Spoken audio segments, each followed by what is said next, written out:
We're picking up action here in the Tuesday night crit, cats 3 and 4. We're about 5.5 laps from the end, and I'm in a breakaway. And this was a very difficult race. I think this is the first time for me to race in about 3 weeks. And let's see what's going on here. Right in front of me here is Phil Butler of Crest. I've got Toby Ryder right behind me. And looks like right in front of Phil, on the very front, is that? Yes, that's Jesus. I don't actually know if he pronounces it Jesus or Jesus, but I think it's Jesus. Jesus from Windsor. And I do have a teammate in this breakaway, Mike. And this had been a very difficult race up to this point. I'll include the full race video in the comments. However, I did not turn on the front camera until right at the moment you're seeing here at the beginning of the video. Here I'll post the xert profile, and you can see that I had done some major efforts before I got into the breakaway. One of the problems on this ride was I wasn't exactly sure what was going on behind me. My race awareness was not very good. For example, there was a moment that I was in the breakaway and I didn't even know that I was in the breakaway. That was a moment where I didn't pull through, and I was feeling tired. I let my teammate roll off the front, and I wouldn't have done that if I had known that I was in a breakaway. Toby said something to me, and I was like, gosh, okay, we're in a breakaway, better keep rolling here. Anyway, I think I was in like 3 different breakaways, and one of the problems, we didn't cooperate all that well in some of these breakaways and didn't stay away, and then the group would get back together again, and then there'd be another attack and I'd follow. So I wanted to be near the front in this particular race. It's been about 3 weeks since I've raced. Don't feel like my race, looking back afterwards, I don't think my race legs were very good for this ride due to a lack of intensity. I probably peaked about 2 weeks ago, but I've decreased my intensity since then. And it's not really important for you watching the video, but if it's like the sharp edge of a knife. If you do not keep that thing razor sharp, it will get dull very fast. On the other hand, you can get your legs back pretty fast. You hit those high VO2 max efforts, and your body will adapt pretty quickly. So we'll see. As the season heats up in terms of the actual temperature here in Texas, there tend to be less people racing, and the rides change, the races change. In fact, usually becoming a little bit less competitive as guys go on vacation, or they've won so many times they've lost interest and so forth. Anyway, back to the race at hand. No offense to anybody else, but the person that I'm most concerned about as a threat is Jesus there in Windsor, the guy in the black and blue tube bikes ahead of me. I don't completely understand his strengths and weaknesses, but one thing I know very well what he's good at is breakaways and time trialing, FTP efforts. He's very strong in that regard. There was a race last year, the A-Crit, so the Cat 123, and I was near the back. Jesus put in an attack. I just followed him, and I ended up in an A-Crit breakaway, a pretty sort of, I don't know, the word that was coming to me is like elite breakaway. The only time I've ever been in a situation like that was when I followed him. And so he's a Cat 3, but I would say a very strong Cat 3. And my strengths are a little bit different than his. I'm a little bit more, I think, of a... See, this is the thing. I don't know if he's a sprinter or not, or how well he sprints, but I'm a little bit more towards the sprinting than the FTP side of things, than the TT side of things. So in other words, I have a little bit less of a diesel than probably some of the guys here in the breakaway. In terms of my strengths and weaknesses. So this was a preem lap, and I didn't remember that it was a preem lap until the very last second. And then Toby put in a little kick, and I had to make an instant decision about what to do, and I decided not to put in an effort. I don't know if I would have been able to come around to him in that short a period or not. But anyway, so I did not win the preem, and then we see another very brief attack. That's Ramon there on the front. By the way, that water that we just went through in that dip on the left side, there was a spot there that I think was full of algae or moss or something, so my wheel slipped out a couple of times going through there. So a little bit, it was on my mind each time I went through.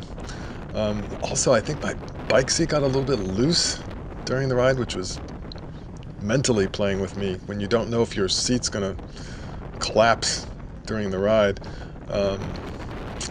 which happened to me on a solo ride several weeks ago, and I had tightened everything up. But that was the technical things is my bike actually functioning was on my mind during the ride. So let's see.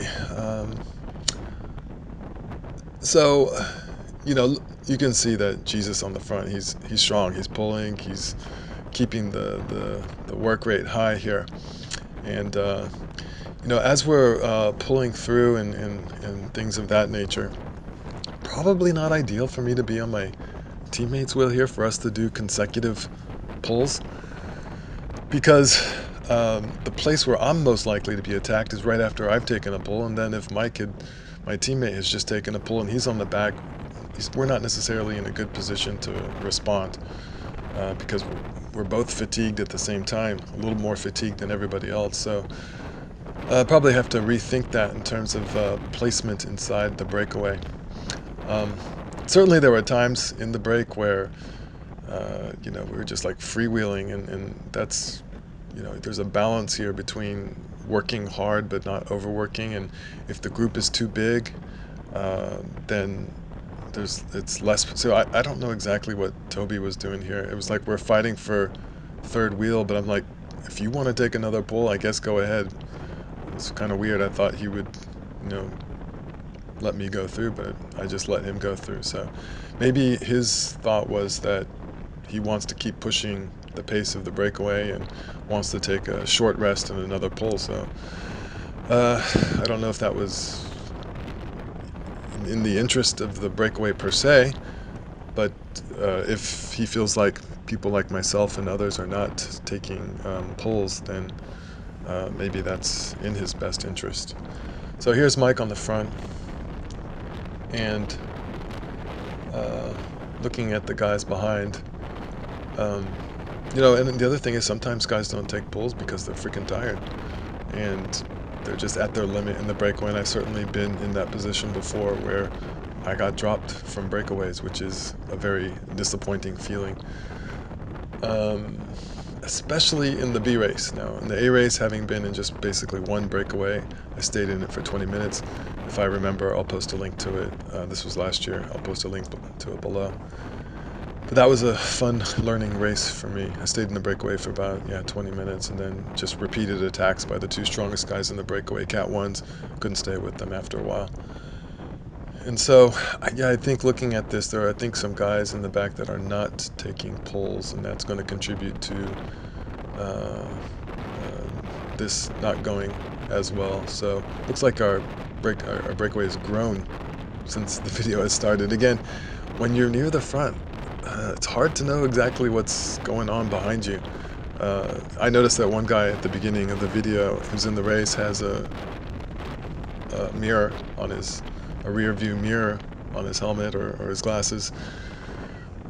I suppose there's a very small aerodynamic penalty for that, but I wonder if there would actually be benefit to having a mirror so that you can more easily see what's going on behind you.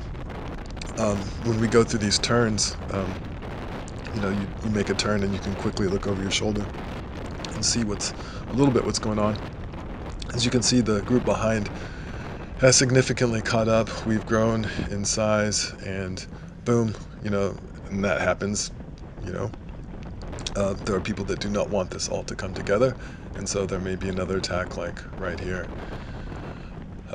Luckily, following wheels on Phil here. Again, I don't know all of Phil's strengths and weaknesses, but one thing I do know is that he's got a pretty good diesel engine. Like, he can make these long, hard efforts of moving up. My teammate Mike there taking a pull and then pulling off. And when you're in this position, when I'm, and I think Phil's gonna flick his elbow or actually at some point here.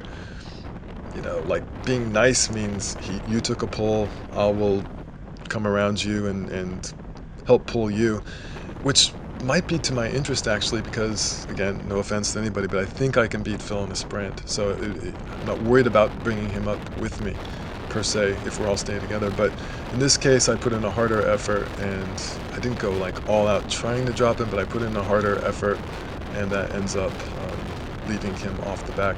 Now this was into a very strong headwind, so this was a very significant effort on my part to catch up to Toby and Jesus here, and I'm pulling Ramon behind me. And this is essentially what determines the race right here in these moments. And so at this point I'm looking over at my MPA 950. So that's the maximum power I have available, down from something like 1350. So I'm in a fatigue state, but not in a supremely fatigued state. This is the moment. Boom. I needed to go there to follow Jesus. We should all follow Jesus. I apologize. But anyway, but I was a little bit fatigued, and I didn't want to pull everyone with me onto his wheel, and was hoping that one of these other guys, like Ramon or Toby, would bridge as Jesus attacked.